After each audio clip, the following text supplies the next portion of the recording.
MP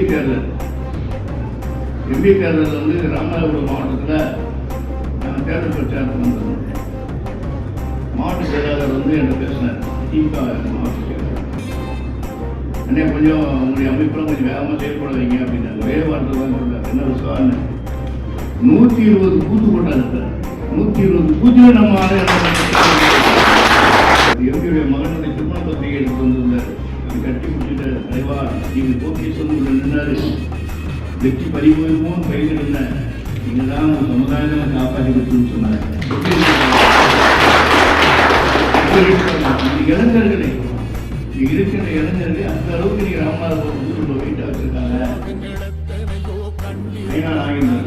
April 10 தேர்தல் சொன்னால் இருந்தாலும் 2-3 மாதம் இருக்கிறது. எல்லாருக்கும் பணி, எல்லாருக்கும் குடும்பம், எல்லாருக்கும் தொழில், எல்லாருக்கும் வேலை எல்லாம் ஒரு எண்ணெய் சேர்த்து சொல்கிறேன்.